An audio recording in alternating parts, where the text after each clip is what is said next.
I never thought waking up in a mafia boss's arms would be the moment I realized I'd accidentally stolen his death. Let me take you back to the night that changed everything. The coastal grand ballroom smelled like imported roses and old money, the kind of scent that made my event planner anxiety spike because one wilted petal could cost me my job. I was invisible that night, the way I always was at these parties. Black dress, clipboard, 5 backup phone chargers, and 0 time to breathe. My job was to make sure millionaires got drunk on champagne while I smiled through their complaints about ice sculptures. I didn't know I was surrounded by killers wearing tuxedos. The masquerade theme meant everyone hid behind Venetian masks, gold leaf, black feathers, crystals that caught the chandelier light like stars. I was too busy managing a flower wall collapse in the entrance to care about the mystery. My hands wouldn't stop shaking as I radio checked with my team. The bride's mother was screaming about peonies. The caterer had sent salmon instead of sea bass. Everything was on fire, and I was the only one with an extinguisher made of duct tape and prayers. That's when I grabbed the glass. It was sitting alone on a marble side table near the balcony doors, condensation running down crystal that probably cost more than my car. Prosecco, I thought. Maybe champagne. I'd been on my feet for 6 hours without water. My mouth tasted like cotton and stress, and I just needed 1 second of relief. 1 sip to steady my nerves before I fixed the next disaster. The liquid tasted like almonds and something metallic, bitter, wrong. Have you ever known something was wrong before your brain caught up? That was the 3 seconds before my vision started to blur. The chandelier above me fractured into 1,000 spinning diamonds. My clipboard hit the marble floor with a crack that sounded like thunder. I tried to call for help, but my tongue had gone numb, heavy, useless in my mouth. The last thing I saw before the ballroom tilted sideways was a man in a black mask turning toward me. His eyes were the coldest fire I'd ever seen. Then, nothing. When I woke up, the chandeliers were gone. I was wrapped in Egyptian cotton sheets that smelled like cedar and danger, and someone's arm was iron tight around my waist. My whole body felt wrong, heavy and weightless at the same time, like I was underwater. My mouth tasted like metal and fear. For one confused moment, I thought I was dead, and this was some kind of luxury afterlife. Then I heard his voice. Don't move. It wasn't a suggestion. It was a command wrapped in gravel and smoke, the kind of voice that made grown men confess to crimes they didn't commit. I froze. Not because he told me to, but because every animal instinct in my body suddenly understood I was in a predator's arms. I forced my eyes open. The room was dark, except for ambient city light filtering through floor-to-ceiling windows. Wherever I was, it wasn't the venue. This was a bedroom, masculine, minimal, expensive in that quiet way that screamed power. Black furniture, steel accents, art that probably cost 6 figures on walls the color of gunmetal. And him, Cairo Valenci. I didn't know his name yet, but I knew his face, the kind of face you see in blurry photos on true crime forums and whispered warnings between bartenders. Sharp jaw shadowed with stubble. Dark hair pushed back like he'd been running his hands through it. Lips that looked cruel, even in rest. But it was his eyes that made my heart stutter. Dark, calculating, burning with something that felt like possession and suspicion all at once. He was holding me like I belonged to him, like I was his. What? My voice cracked. I tried again. What happened? His grip tightened, just slightly, just enough to remind me he controlled everything in this moment. You drank poison meant for me, he said, and the words were so calm, so matter-of-fact, that it took 3 full seconds for them to land. Poison. Meant for him. I don't understand. Panic clawed up my throat. I tried to pull away, but his arm was concrete. I need to go. I need to call someone. You need, he interrupted, voice dropping to something darker, to tell me who sent you. My blood turned to ice. What? He shifted, and suddenly I was staring directly into those fire-cold eyes, and God, I've never felt so seen and so terrified at the same time. Don't play innocent, he whispered, and his breath was warm against my ear in a way that made my skin burn. That glass was in a restricted area. You had access. You got close. So tell me. His hand came up to cut my jaw, gentle and threatening all at once. Who wanted me dead? I couldn't breathe. I'm just an event planner, I choked out. I grabbed the wrong glass. I was thirsty. I didn't know. I swear I didn't know. Something flickered in his expression. Doubt, maybe. Or curiosity. But it vanished as quickly as it came, replaced by that ruthless mask. We'll see, he said, and the promise in those 2 words made my stomach drop. He pulled back slightly, and I saw them for the first time. 3 men in dark suits stationed around the room like statues, armed, watching, waiting for orders. Cairo's thumb traced my jawline once, almost tender, before he released me and stood. Put her in the guest room, he told his men without looking away from me. No phone, no windows, no contact. Wait! I tried to sit up, but my body was still sluggish from whatever had been in that glass. You can't just keep me here. He finally looked away, adjusting his cuffs like this was a business meeting and I was just another problem to solve. Mine, he said again, quieter this time, and I didn't know if it was a claim or a threat. Both, I would learn. It was both. What I didn't know, what I couldn't have known as they escorted me, down marble hallways into a locked room with a bed softer than anything I'd ever owned, was that the poison wasn't the only thing meant to destroy him that night, and I was about to become the center of a war I didn't even know I'd walked into. The guest room was a cage made of silk and lies. They left me there for 6 hours before anyone came back. 6 hours of pacing expensive carpet, testing the locked door, staring at windows that wouldn't open more than 3 inches, just enough to taunt me with the smell of ocean air and freedom I couldn't reach. My phone was gone. My shoes were gone. Even my staff badge had been stripped from my dress before they'd changed me into clothes that definitely weren't mine. Soft cotton pants and a shirt that smelled like fabric softener and control. The door finally opened, just as dawn started bleeding through the windows. Cairo walked in like he owned not just the room, but the air inside it, followed by a woman in tactical gear who looked like she could kill me 17 different ways before I hit the floor. She was holding something small and silver between gloved fingers. My staff badge. Alara Voss, Cairo read from a tablet, his voice clinical now, stripped of the dark intimacy from the night before. 27, event planner for Lux Moments Collective. 3 years in the industry, clean record, student loans, rents a studio in the warehouse district. He looked up. Unremarkable. The word hit like a slap. I lifted my chin. Is that supposed to make me feel better or worse about being kidnapped? His lips twitched. Not quite a smile, but close. Dangerous. Kidnapped implies you're valuable, he said. Right now, you're evidence. The woman stepped forward and dropped my badge on the dresser.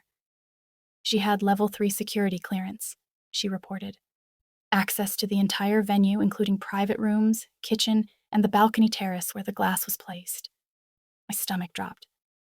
I didn't place anything. You had proximity, Cairo interrupted. You had access. You had opportunity.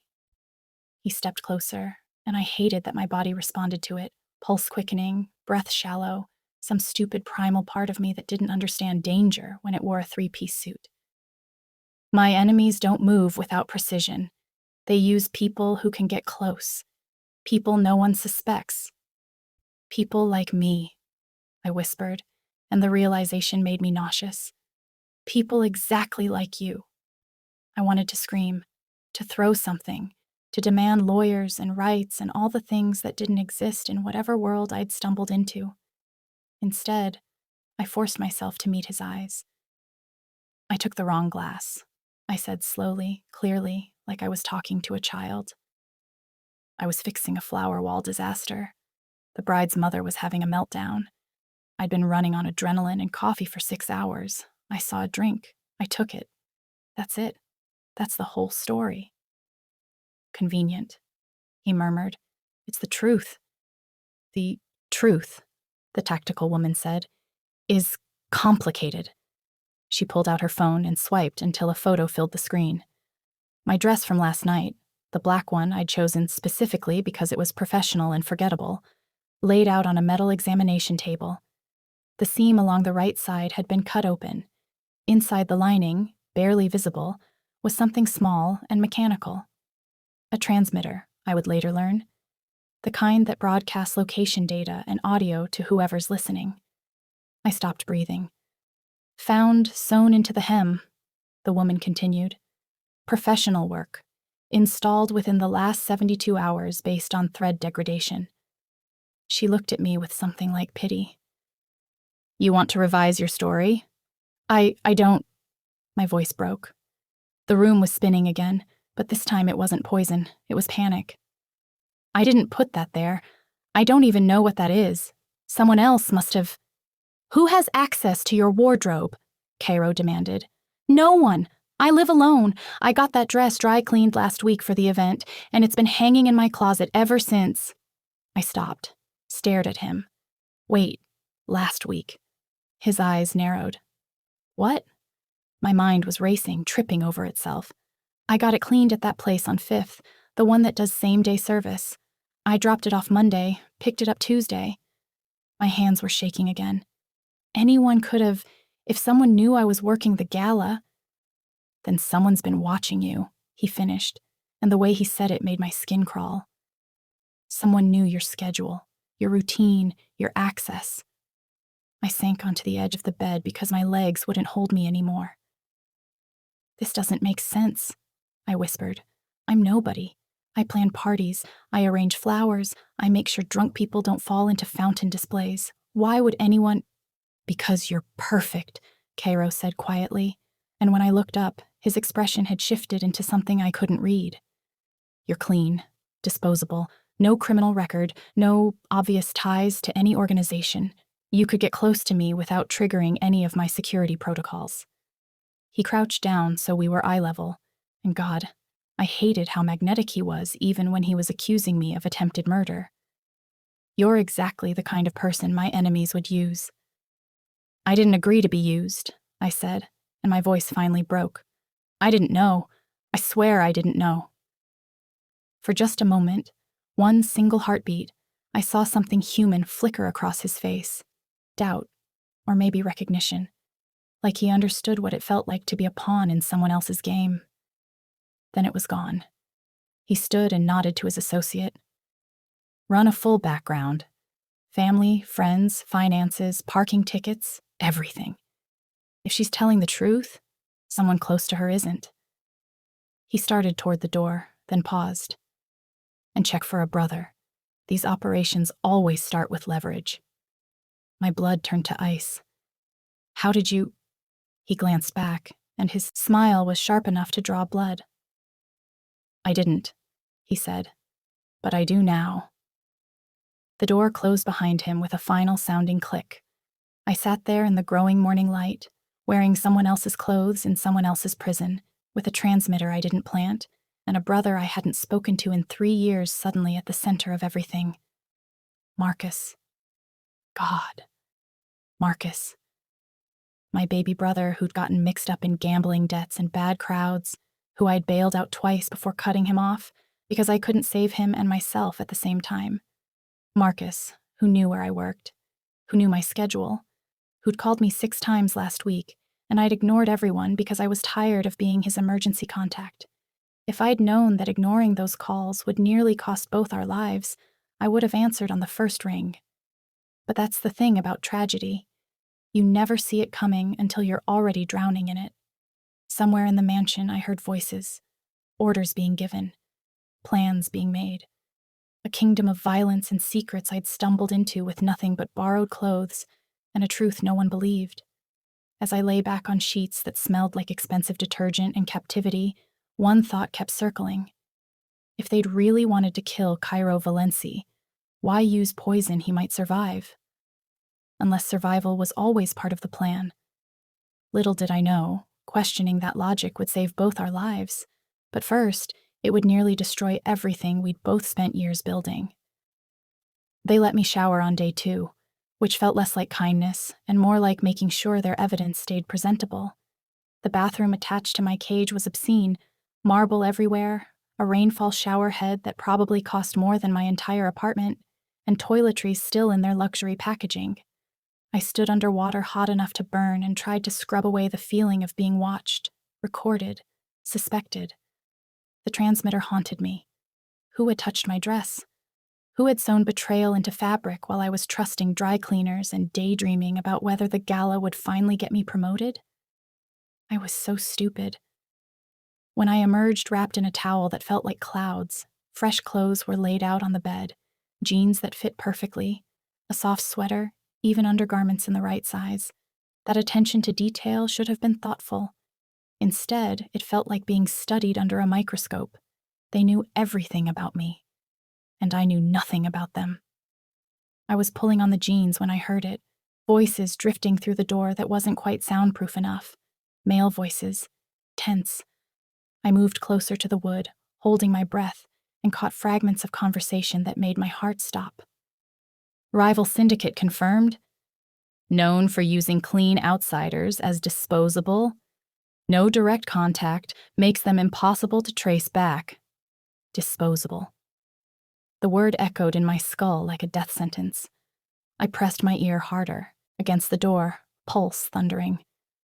Volkov's crew operates that way, a new voice said, rougher, older. They recruit civilians with debt or family trouble, promise to clear their problems if they do one job. Then they burn the evidence when it's done. Burn the evidence. I was the evidence. Voss has a brother, another voice confirmed, and ice flooded my veins. Marcus Voss, 24.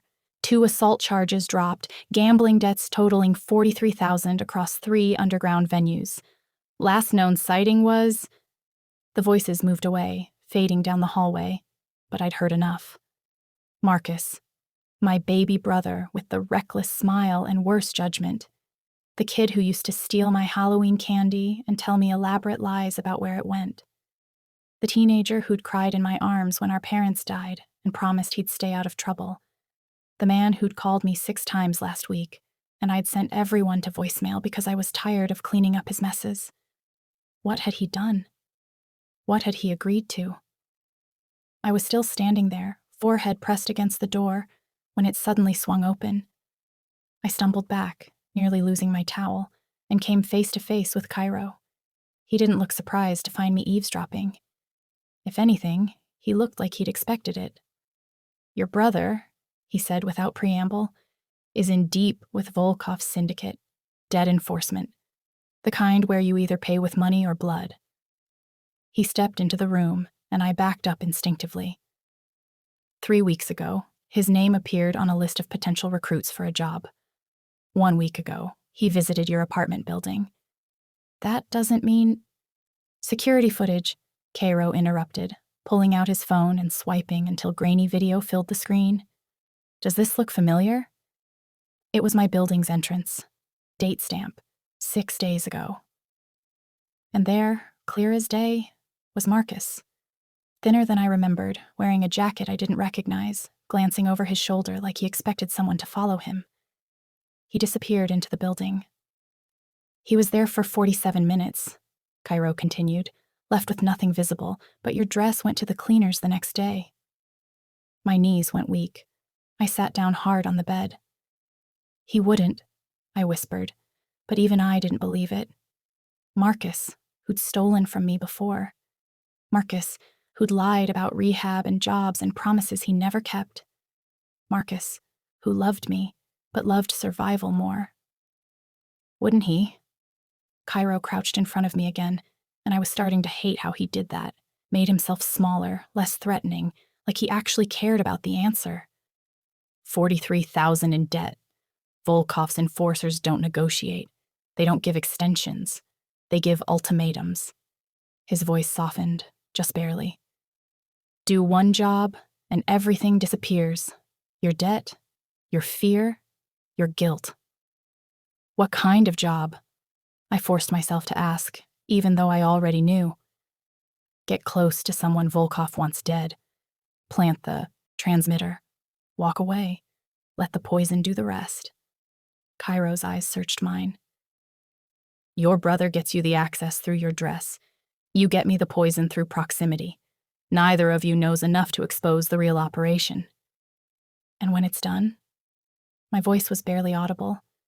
His silence was answer enough. Burn the evidence, both of us. Loose ends tied with bullets or overdoses or convenient accidents. Marcus probably thought he was saving himself. He had no idea he was killing us both. I covered my face with my hands, and I hated that they were shaking. Hated that I was breaking in front of this man who probably saw vulnerability as weakness. I haven't spoken to Marcus in 3 years, I said into my palms. I cut him off after the second time I bailed him out. I couldn't keep drowning with him. I had to save myself. But you still love him. It wasn't a question. I looked up, and Cairo was watching me with something uncomfortably close to understanding. He's my brother, I said, and my voice cracked on the word.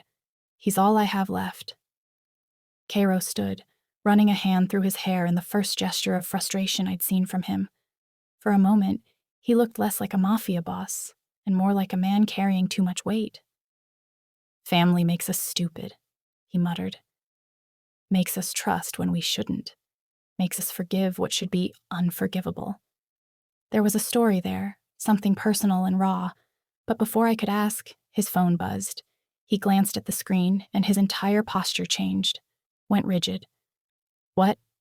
I stood up too fast. What is it? He turned the phone toward me. It was a still from surveillance footage. Not from my building this time, but from the gala venue. The angle showed the staff entrance, the timestamp reading 30 minutes before I'd grabbed that glass. And there, partially obscured by shadows, was a figure in a staff uniform with a face I would recognize anywhere. Marcus, using my last name on a visitor badge, carrying a small black bag, standing beside a man in tactical gear I'd seen before, in this very mansion, guarding Cairo's office. No, I breathed. No, that's Alexi, Cairo said, and his voice had gone cold again. Lethal. My lieutenant, 6 years of service, saved my life twice, access to everything, including guest lists and security protocols. He zoomed in on Alexi's face, on the hand reaching toward Marcus's bag. This footage was buried in restricted archives. Someone didn't want it found. The room tilted. You think your own man? I think, Cairo interrupted, and his jaw was tight enough to shatter, that the poison was always meant to kill me. But the transmitter was insurance. If I survived, they'd know my location, know my routines, know exactly when to strike next. He looked at me, and for the first time since I'd woken in his arms, I saw something besides suspicion in his eyes. I saw rage, and beneath it, betrayal. Your brother didn't mastermind this, he said quietly. He was recruited by someone who knew exactly how to use him, someone who had access to my schedule, my enemies, my vulnerabilities. His hands clenched into fists. Someone I trusted. We stood there in the golden morning light, two people who'd been played by the same hand, and I felt something shift between us. Not quite trust, not yet, but maybe the beginning of it. A shared enemy, a shared mistake. If your lieutenant set this up, I said slowly, then he knows I'm here, knows I drank the poison, knows I'm alive. Yes. Which means I'm still a loose end. Yes. I met his eyes. And so is my brother. Cairo's smile was sharp and vicious and somehow comforting. Now, you're starting to understand how my world works. He moved toward the door, then paused with his hand on the frame. I'm not letting you go, he said without looking back. Not until I know who else is involved, but... He hesitated, and that hesitation felt more honest than anything else he'd said.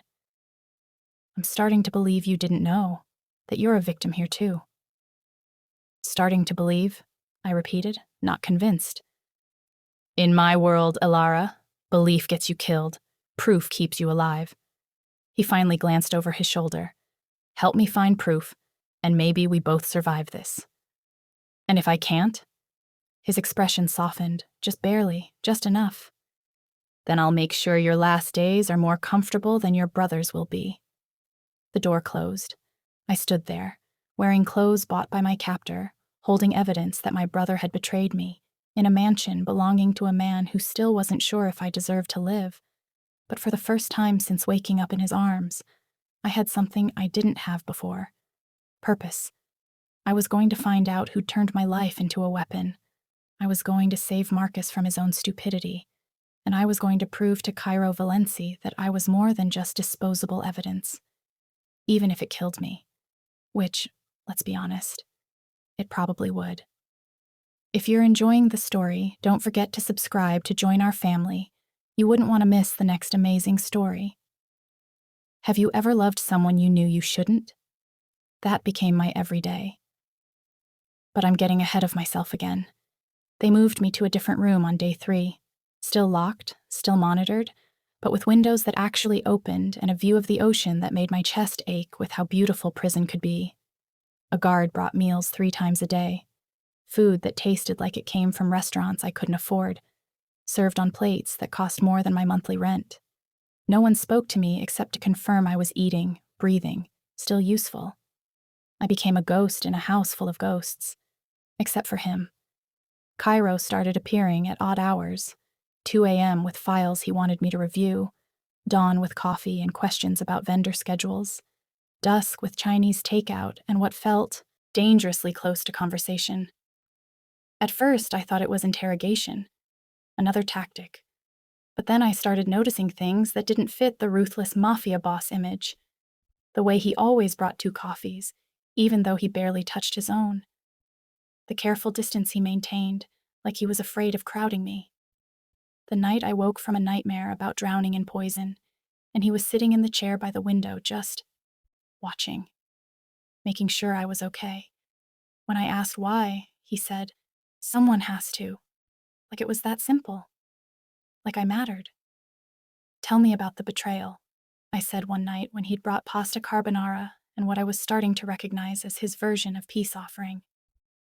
We were sitting on opposite ends of the sofa in what he called the informal living room, which was still nicer than anywhere I'd ever lived, and the silence between bites had stretched too comfortable. He paused, fork halfway to his mouth. "Which one?" The bitterness in those 2 words made my heart squeeze. "The one that made you like this," I said quietly. "The one that taught you not to trust." For a long moment, I thought he wouldn't answer. Then he set down his fork and leaned back, eyes fixed on the middle distance like he was watching ghosts only he could see. "I had a brother, too," he said finally. "Luca, 2 years older, my best friend, my partner. We built this empire together from nothing, from street corners and stolen cars to what you see now." His jaw tightened. 5 years ago, we were moving into international shipping. Legitimate business mixed with less legitimate cargo. It was supposed to be our biggest expansion. I waited, barely breathing. "Someone leaked our routes to the feds," he continued.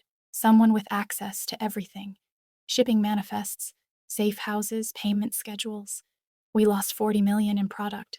16 of my crew went to prison. 3 died in the raids." His eyes finally met mine, and they were full of old fire and older grief. "It was Luca." "Oh God," I whispered. He'd been working with Volkov's syndicate for 8 months, trading our secrets for a promise of his own territory, his own empire, except Volkov doesn't share. The moment Luca had given up everything valuable, He stopped, swallowed hard. "They sent him back to me in pieces." I set down my own food, suddenly nauseous. "Cairo—" "So yes," he interrupted, voice harsh now, defensive. "I have trust issues. Yes, I assume betrayal until proven otherwise, because the people closest to you are the ones who can destroy you most completely." He stood abruptly, pacing to the windows. "And yes, when I found you with that transmitter, every instinct I had said you were just another Luca. Another pretty lie wrapped in innocence." "But?" I prompted, because I could hear the unspoken word hanging between us. He turned, and the look on his face was so raw it hurt to witness. "But you keep proving me wrong," he said quietly. "You Keep being exactly who you say you are. Terrified, confused, trapped, not scheming, not calculating, just. He ran a hand through his hair, frustrated. Just human. I stood too, drawn toward him by something I didn't want to name. I'm not your brother, I said. I'm not whoever hurt you. I'm just me, Cairo. A girl who planned parties and accidentally walked into hell. I know. The words sounded like they cost him something. That's the problem. Why is that a problem? He crossed the space between us in 3 strides, and suddenly we were close enough that I could smell his cologne, something dark and expensive that made my head spin, close enough that I could see the war happening behind his eyes. Because, he said, voice dropping to gravel, it would be easier if you were guilty, easier to keep you at distance, easier to remember your evidence and not. He didn't finish. Not what? I breathed. His hand came up to cup my jaw, the same gesture from that first night, but gentler now, seeking instead of claiming. Not someone I'm starting to care about, he admitted. Not someone I check on at 2 a.m. because I'm afraid you're not sleeping. Not someone who makes me question every ruthless decision I've built my life on. My heart was a drum, thundering against my ribs. You can't, I whispered, even as I leaned into his touch. You can't care about me. I'm a job, a witness, a problem to solve. I know. His thumb traced my cheekbone. But tell me you don't feel it too.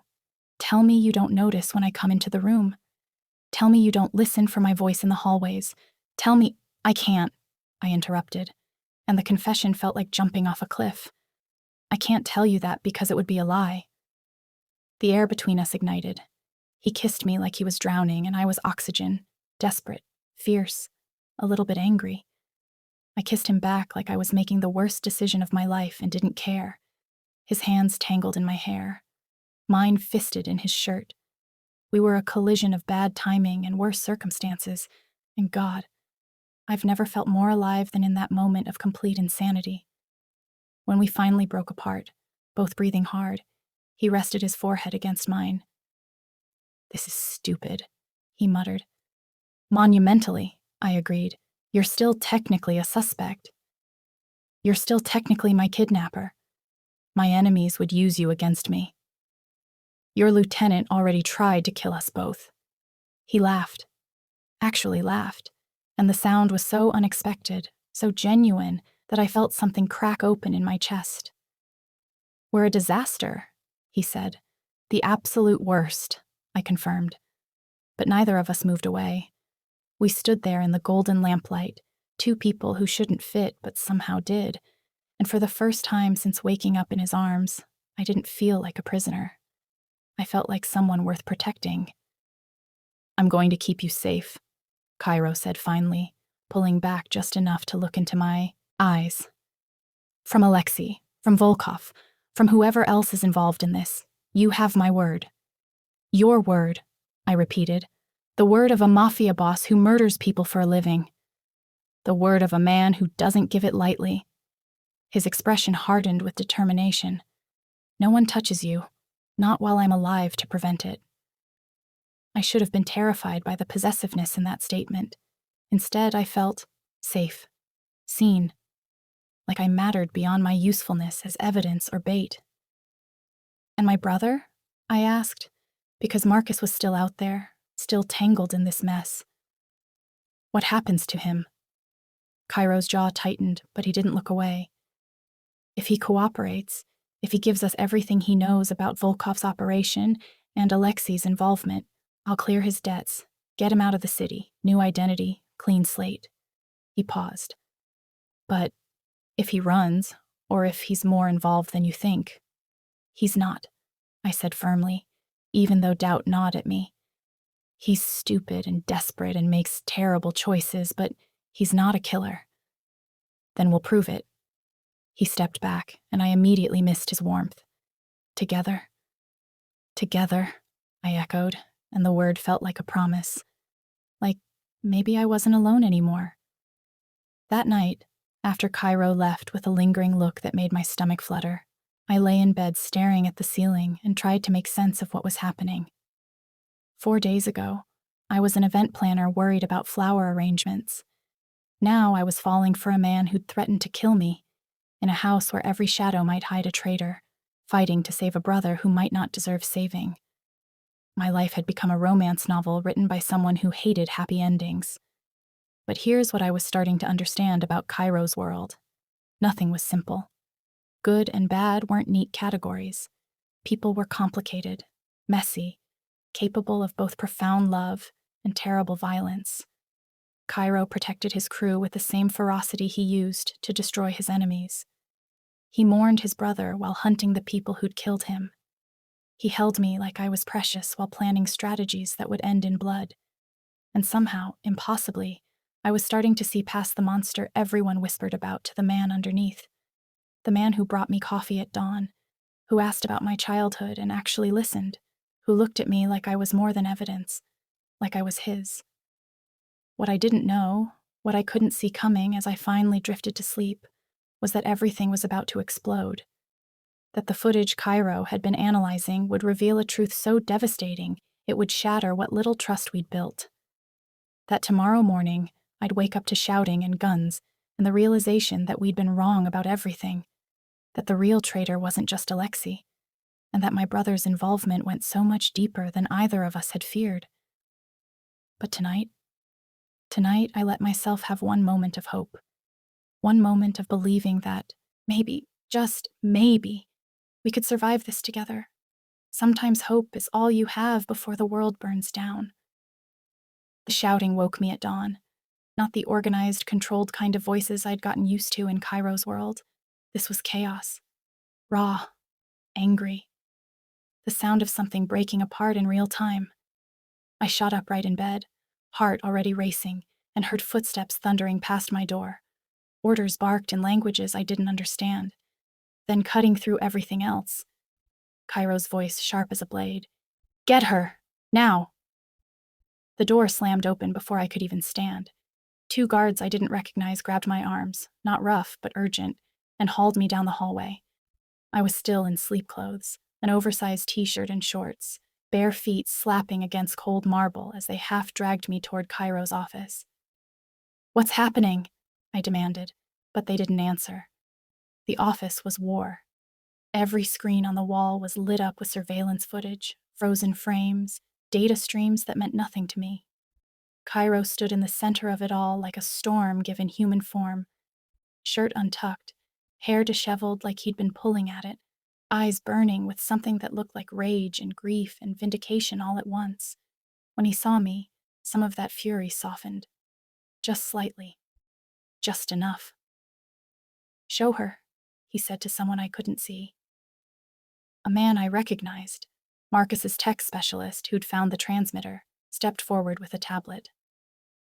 "We got access to the full venue security system," he explained, swiping through files. "Not just the public feeds, the restricted angles, the ones that require administrative override." My stomach dropped. "And?" He pulled up a video and hit play. The angle showed the staff entrance again, but wider this time, higher quality. I could see Marcus clearly now, that black bag in his hands, looking scared and young and so stupid. But that wasn't what made my blood turn to ice. It was what happened next. Alexei, Cairo's lieutenant, the man who'd stood guard in this very room, approached Marcus with the casual confidence of someone who'd done this 1,000 times. They spoke for 37 seconds. Marcus shook his head repeatedly, backing up. Alexei said something sharp, pulled out his phone, showed Marcus the screen. Whatever was on that phone made my brother's face crumble. He handed over the bag. Alexei opened it, removed something small. The transmitter, I realized with sick certainty, and then did something that made the room spin. He pulled Marcus into a brief, familiar embrace, like they knew each other, like this wasn't their first transaction. "Keep watching," Cairo said quietly, and I heard the barely controlled violence in his voice. The video continued. Alexei pocketed the transmitter and disappeared into the service corridor, the one that led directly to the main ballroom. 30 seconds later, Marcus followed. not toward the exit, toward the venue. Interior, toward the staff areas where my dress had been hanging in the break room. No, I breathed. No, he wouldn't. There's more, the tech specialist said, and switched feeds.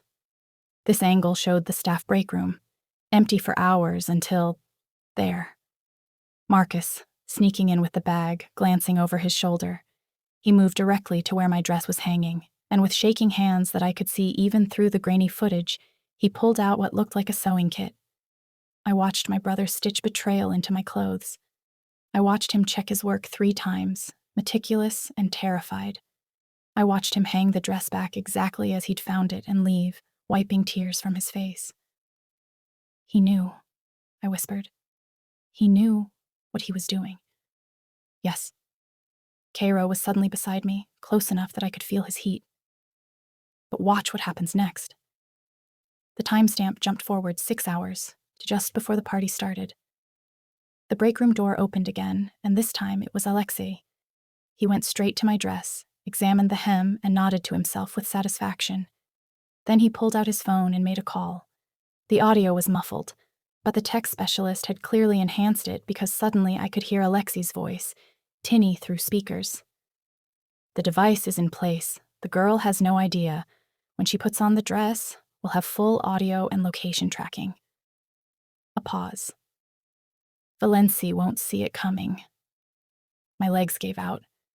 I would have hit the floor if Cairo hadn't caught me, his arms iron strong around my waist. I don't understand, I choked out. Why use the transmitter if they were already poisoning you? Because the poison was never supposed to work, Cairo said, and his voice was cold enough to freeze. It was theater. A distraction. The tech specialist pulled up another file. We analyzed the toxicology report again. The compound in that glass was designed to mimic fatal poisoning, convulsions, collapse, all the visual markers, but the actual dosage was carefully calibrated to be survivable with quick treatment. I stared at him. I mean, they wanted me alive, Cairo finished. Sick enough to seem vulnerable, but alive enough to be tracked. The transmitter wasn't insurance. It was the real weapon. He released me, started pacing like a caged predator. They were going to let me recover, let me think I'd survived an assassination attempt, let me trust my security team. Let you trust Alexei, I realized, horror dawning. Who would be in charge of finding who tried to kill you? While using the transmitter to feed Volkov's syndicate my location, my meetings, my vulnerabilities. Cairo's hands clenched into fists. It's brilliant, actually. Diabolical. I would have walked right into whatever trap they set next, and I never would have suspected my own lieutenant. But I drank the poison instead, I said slowly, pieces clicking together. Which meant the plan changed, Cairo confirmed. Suddenly they had an unconscious civilian who might talk, might remember seeing something, might become a problem. His eyes met mine, blazing. That's why Alexei insisted on treating you as a threat.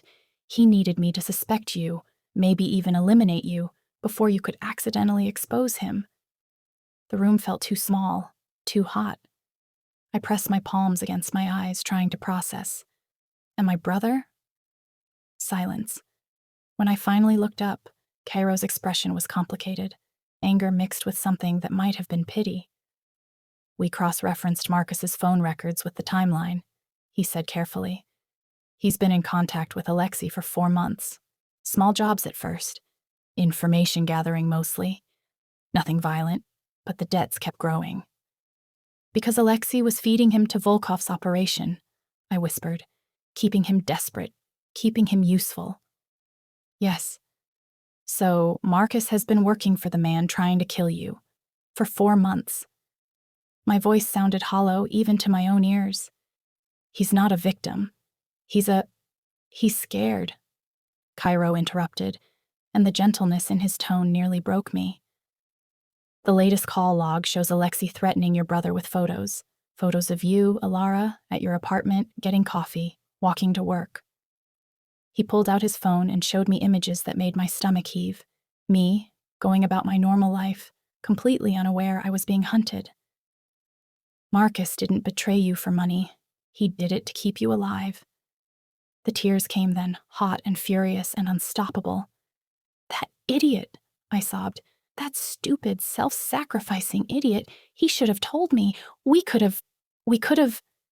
Run? Cairo's laugh was bitter. Volkov's reach extends across 3 continents. Hide? He has resources we can only dream of. Tell the police? He shook his head. The cops in this city belong to whoever pays them more. Then what? I demanded, swiping angrily at tears. What do we do? Your lieutenant is a traitor. My brother is a pawn. We're both marked for death. What possible move do we have left? Cairo's smile was sharp and vicious and somehow comforting.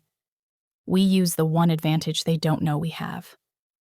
Which is, they think I still trust Alexei. He pulled up a map on the main screen, marked with locations I didn't recognize. They think the transmitter is still active. We've been feeding it false data since yesterday. They think you're still just a confused civilian I'm holding for questioning. His eyes glinted with predatory intelligence.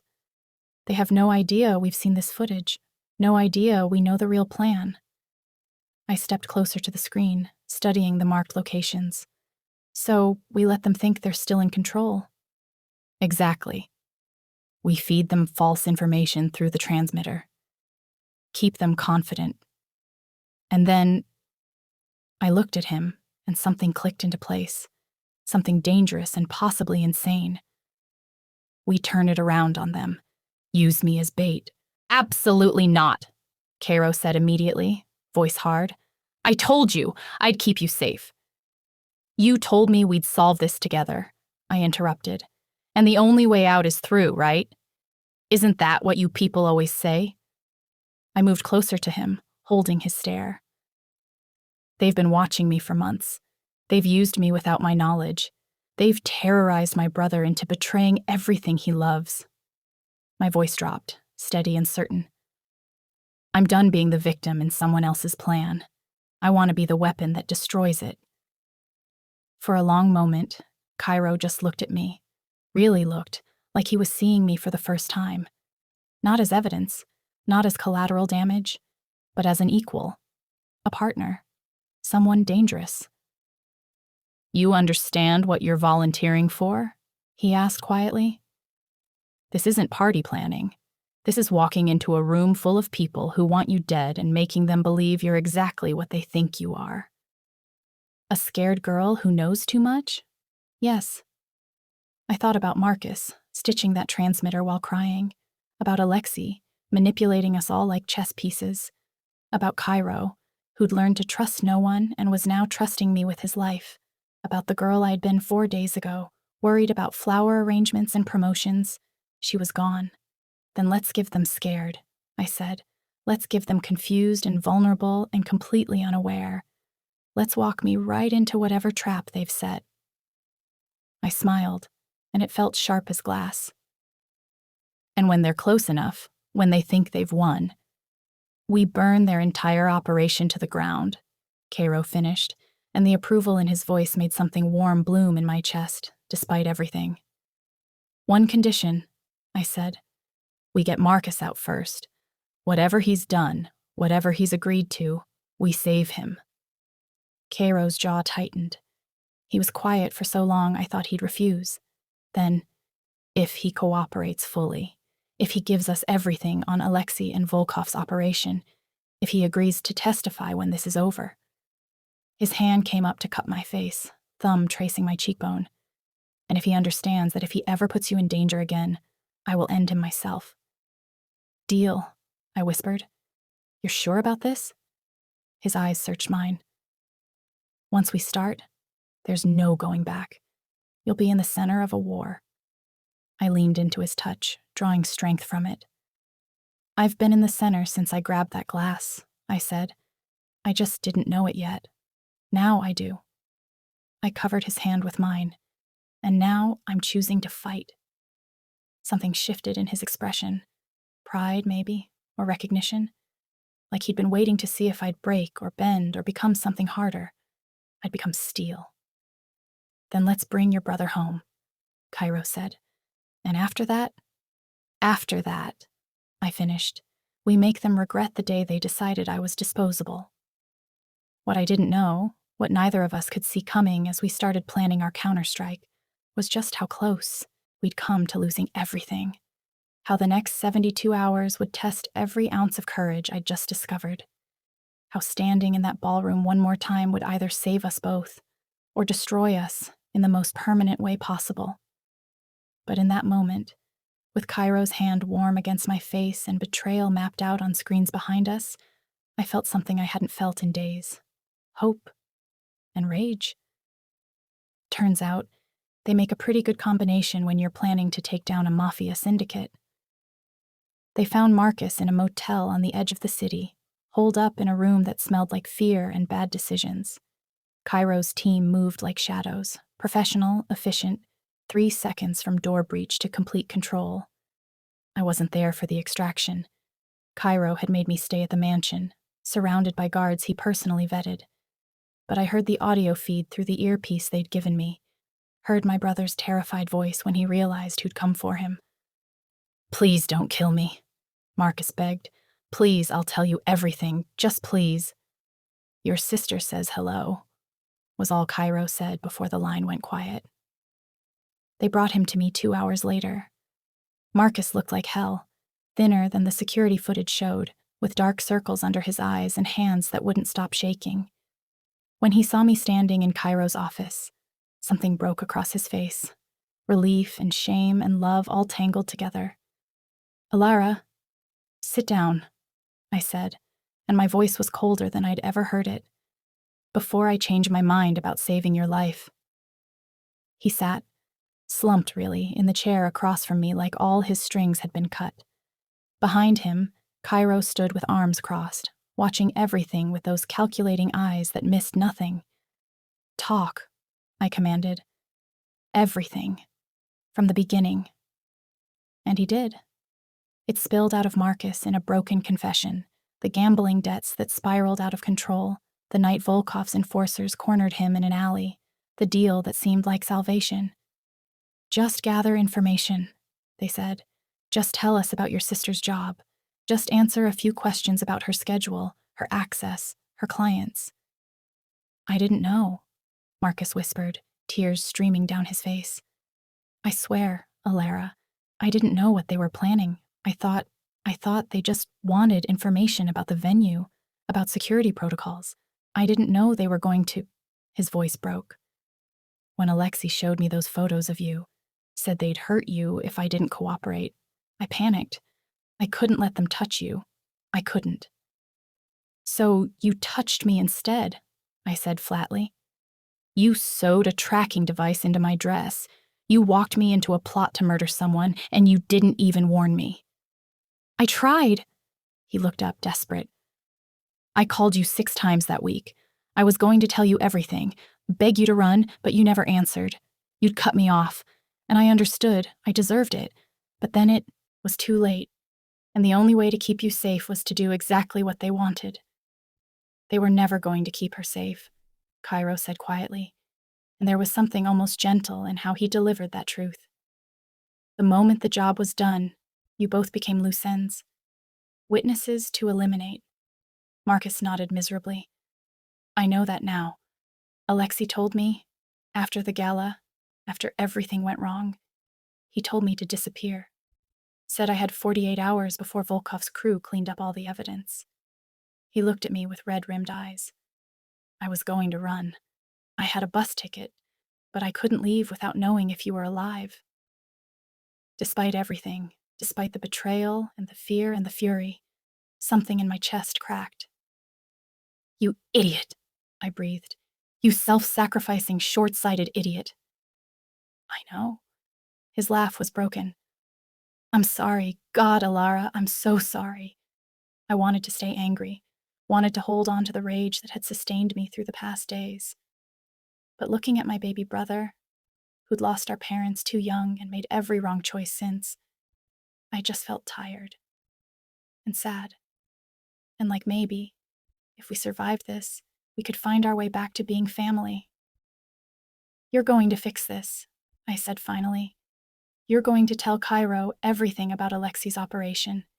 Every meeting, every contact, every piece of information you have. I leaned forward. And then you're going to help us destroy them.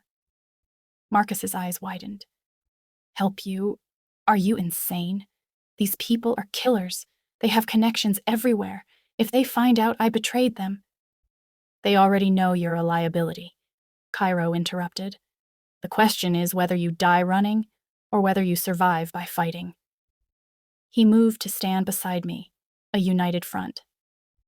Your sister has volunteered to be bait in a trap we're setting. The least you can do is make sure that trap actually works.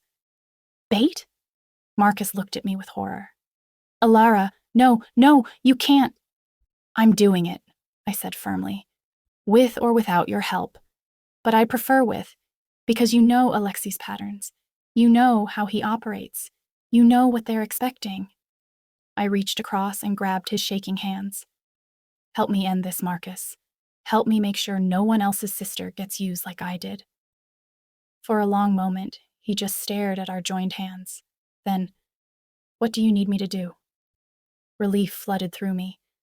I looked at Cairo, who nodded and pulled up a schematic on his tablet. Here's the plan. The setup was simple in theory, nightmare-inducing in execution. We would stage a handover, Cairo pretending to sell me to Volkov's syndicate as a witness who needed to be silenced. Alexei, still believing he was trusted, would be the one to facilitate the meeting. The location, a warehouse on the docks that Cairo's crew had used for legitimate shipping, and occasionally, less legitimate cargo. Marcus would wear a wire, would tell Alexei he wanted out, wanted protection, was willing to give up everything about Valenzi's prisoner in exchange for his debts being cleared and safe passage out of the city. It was a story Alexei would believe, because it's what he'd expect from someone like Marcus, desperate, selfish, scared. What he wouldn't expect was the army of Cairo's most loyal soldiers surrounding the warehouse, or the fact that Marcus's wire was broadcasting to multiple law enforcement agencies Cairo had carefully cultivated relationships with over the years, or that I would be armed, trained in the 48 hours before the meet, and nowhere near as helpless as I'd seem. This is insane, Marcus said for the 100th time as we prepped. There are at least 15 things that could go wrong. 23, Cairo corrected, checking his weapon with practiced efficiency. I counted. That's not reassuring. It's not meant to be. Cairo looked up, his expression serious. This is the part where I tell you both that if anything goes sideways, if you sense any danger, you run. You don't try to be heroes. You don't try to save each other. You run and you let my team handle it. I met his eyes. We're not leaving you. Alara, no. I moved closer, touched his arm. You don't get to play sacrificial protector now. We're in this together. That was the deal. Something vulnerable flickered across his face. I can't lose. He stopped. Started again. If something happens to you because of my world, because of my enemies, then we make sure nothing happens. I interrupted gently. We're careful. We're smart. And we trust each other. I smiled, trying for confidence I didn't quite feel. Besides, you said it yourself. I'm becoming dangerous. Terrifyingly so, he murmured, and despite everything, there was affection in his voice. Marcus cleared his throat awkwardly. So, are you two... Is this... Shut up, Marcus, I said without looking away from Cairo. Right. Shutting up. Cairo's hand came up to cup my face, thumb tracing my cheekbone in that gesture I'd come to crave. When this is over, he said quietly, we're going to have a very long conversation about what happens next. I'd like that, I whispered. And then I'm taking you somewhere without guns or betrayal or surveillance footage. Does such a place exist in your world? His smile was soft, private, meant only for me. I'll build one if I have to. We stood there for a heartbeat, two people who'd met in the worst possible way and somehow found something worth protecting. Then reality crashed back in. The plan, the danger, the warehouse waiting for us on the docks. "It's time," one of Cairo's men called from the doorway. Cairo's expression hardened back into the ruthless boss everyone feared, but his hand found mine, squeezed once, warm and sure. "Let's go bring down a traitor," he said. And just like that, we walked into the most dangerous night of our lives. What I didn't know, what Marcus's guilty expression should have warned me about, was that my brother had one more secret, one more desperate deal he'd made to keep me safe. And when Alexi's crew arrived at that warehouse with twice the numbers we'd expected and a hostage I never saw coming, I'd realized that sometimes love makes people do terrible things, even when they're trying to do the right thing. But that revelation was still 15 minutes away. For now, I just held Cairo's hand and tried to remember how to breathe. The warehouse smelled like salt water and endings. We arrived in separate vehicles, me with two of Cairo's guards in an unmarked van, Marcus in a car with the wire taped to his chest and terror written all over his face, Cairo in his signature black SUV that announced his presence like a declaration of war. The building loomed against the night sky, all rusted metal and broken windows, the kind of place where bad things happened and nobody asked questions. I could see Alexi's men already positioned, too many of them, way too many, and my stomach dropped. "This is wrong," I said into the comms unit hidden in my ear. "Cairo, there are at least 20 guys out there. That's double what Marcus said to expect." Cairo's voice came through, steady as stone. "I see them. Don't panic. My team is in position. We knew they might bring reinforcements." But there was something in his tone, a tension that hadn't been there before. He'd noticed something else, something worse. We found out what 30 seconds later. The warehouse doors opened, and Alexei stepped out flanked by his crew. He looked exactly as I remembered. Military posture, cold eyes, the kind of man who'd shoot you and finish his coffee without missing a beat. But it was the person he was dragging behind him that made my heart stop. A woman, early 20s, bound and gagged, terror in her eyes. "Oh, God," Marcus breathed through the comms. "Oh, God, that's Sarah." "Who?" Cairo demanded. "My girlfriend," Marcus choked out. I didn't tell you because I thought if nobody knew about her, she'd be safe, but they must have been watching me. They must have." I closed my eyes. Another piece on the board we hadn't accounted for. Another life Volkov's crew was willing to destroy to get what they wanted. "New plan," Cairo said, and I could hear him recalculating in real time. "Marcus, you stick to the script. Alara, when I give the signal, wait." Alexei's voice cut through the night, amplified somehow. He must have known we were listening. "Before we begin this theater, let's establish some ground rules, shall we, boss?" The way he said boss was pure mockery. Cairo stepped out of his vehicle, hands visible, playing the part perfectly. "I'm here for the exchange. The girl for clean passage and debt forgiveness for her brother. That was the deal." "The deal?" Alexei repeated, smiling like a shark. "Yes. Except I don't think you're actually here to hand her over, are you, Cairo?" He pressed a gun to Sarah's temple, and she whimpered through the gag. "I think you found the surveillance footage. I think you know exactly what I've been doing, and I think you came here tonight to try and flip the script." Silence. Heavy and damning. "Nothing to say?" Alexei laughed. "Come on. You've always been so clever, so untrusting. Surely you have some brilliant counterplay prepared."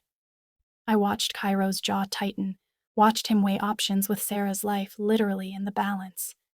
This was the moment, the choice between his empire and innocent lives, between revenge and mercy, between the man he'd been and the man I'd started to glimpse beneath the armor.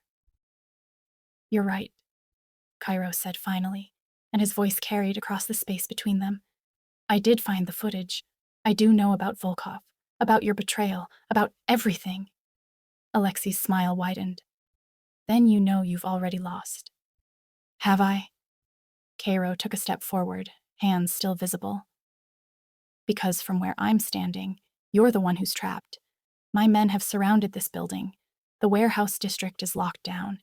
And even if you kill that girl, even if you kill all of us, the footage has already been distributed to 3 law enforcement agencies and every rival syndicate on the eastern seaboard. Another step. Your operation is done, Alexei. Volkov is done. The only question now is how many people die before you accept it. For the first time, uncertainty flickered across Alexei's face. Let the girl go, Cairo continued, voice dropping to something almost gentle. She's not part of this. Neither is Alara. They're just civilians caught in our war. Let them walk away, and you and I, we settle this like men. No more innocent blood. Innocent? Alexei's laugh was bitter. There's no such thing in our world. You taught me that, remember? When you murdered my brother for stealing from your shipments? When you burned down that club with 17 people inside because the owner wouldn't pay protection money? When I became exactly what this life demanded, Cairo interrupted, and for the first time since I'd met him, I heard genuine regret in his voice. When I let grief and rage turn me into something my own brother wouldn't recognize. When I forgot that there's a difference between surviving and becoming a monster. He looked directly at Alexei. I did teach you that, and I'm sorry, but it ends tonight. The signal came through my earpiece, 3 sharp clicks. Go time. Everything happened at once. Marcus's voice cracked across the wire. Sarah, close your eyes. Flashbangs detonated from 3 positions, turning night into temporary day. I burst from the van with my guards, moving towards Sarah's position like we'd rehearsed. Cairo's hidden team emerged from shadows and containers, cutting off escape routes. And Alexei, disoriented, outmaneuvered, betrayed by his own arrogance, made his final mistake. He fired at Cairo, instead of securing his hostage. The bullet went wide. Cairo's didn't. I reached Sarah 3 seconds later, cutting her restraints with shaking hands while gunfire erupted around us. I've got you, I told her, repeating the words Cairo had said to me that first night. You're safe now. I've got you. Marcus appeared, pulling Sarah into his arms, both of them crying and whole and alive. Behind us, the battle was already over. Cairo's crew had been thorough, efficient, ending Volkov's operation in one calculated strike. Later, we'd learned that coordinated raids had hit 5 other locations simultaneously: warehouses, fronts, safe houses, dismantling an empire in a single night. But in that moment, I only had eyes for Cairo. He stood over Alexei's body, weapon still raised, face expressionless. The man who'd held me like I was precious, who'd brought me coffee at dawn and kissed me like salvation, who'd just destroyed his own lieutenant to save innocent lives. I walked to him slowly, aware of the carnage around us, the smell of gunpowder and endings. When I reached him, I gently lowered his weapon. It's over, I said softly. You can stop now. He looked at me, and the rawness in his eyes nearly broke me. What if I don't know how? He whispered. What if this is all I am? I took his face in both hands, holding his gaze. Then I'll teach you, I said. The way you taught me to be brave, to be dangerous, to choose myself.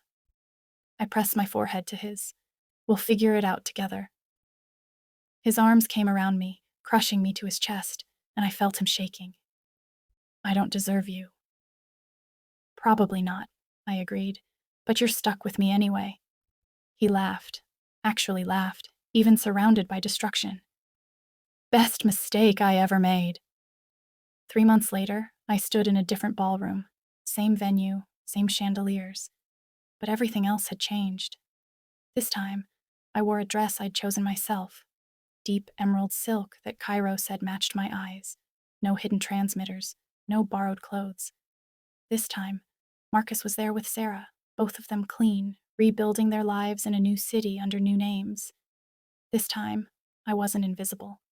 I was standing beside Cairo Valenci, not as a captive or a witness, but as his partner in every sense that mattered. Having flashbacks, he murmured, hand warm on my lower back as we watched guests arrive for the charity gala I'd planned, my first event since that night. Constantly, I admitted, but better ones now. Ones where I know how the story ends. And how does it end? I turned to face him, This man who terrified me and saved me and somehow become my future. With choice, I said. You chose mercy over revenge. I chose to stay instead of run.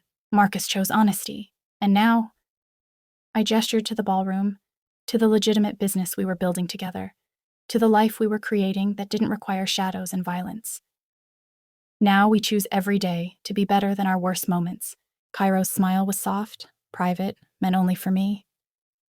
I love you, he said, simple and sure, in case I haven't mentioned that enough.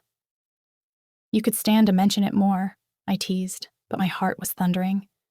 Then I'll tell you every day. He pulled me closer, not caring who saw. I love you. I choose you. And if anyone ever tries to poison your drink again, you'll burn their entire operation to the ground, I finished. Obviously. He kissed me, deep and claiming and full of promise. But hopefully with less property damage next time. I laughed against his mouth, and God, it felt good.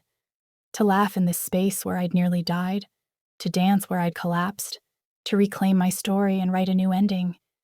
Around us, the party continued, a glittering masquerade of people who had no idea what had transpired in these very halls, who didn't know that the elegant woman in emerald was once a prisoner, or that the dangerous man holding her had learned that loving someone could be more powerful than destroying enemies.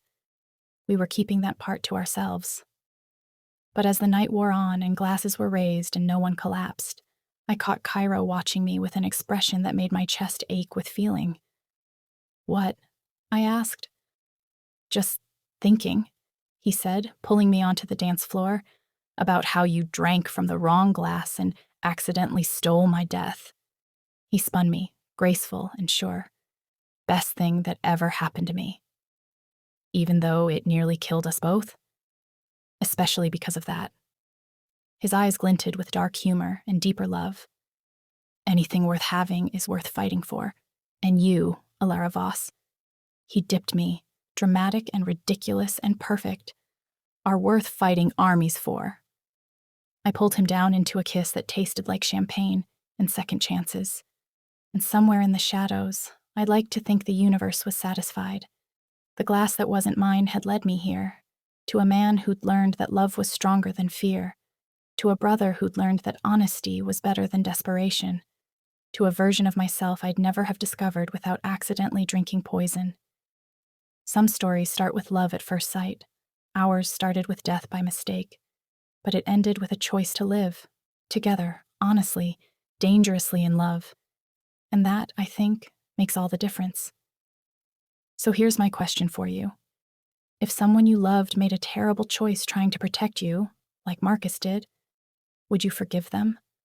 Or are some betrayals too deep to come back from? Drop your answer in the comments because I genuinely want to know where you draw the line between love and loyalty, and if you stayed until the end of this story. Thank you. If you enjoy stories like this, take a moment to subscribe to the channel. That's how I'll know you truly liked it. Even if you're watching on your TV, grab a second to join this family of fans who love emotional and heartfelt stories. Your support means everything, and it helps us bring you even more tales like this. Until then, choose wisely, love dangerously, and never, ever drink from the wrong glass.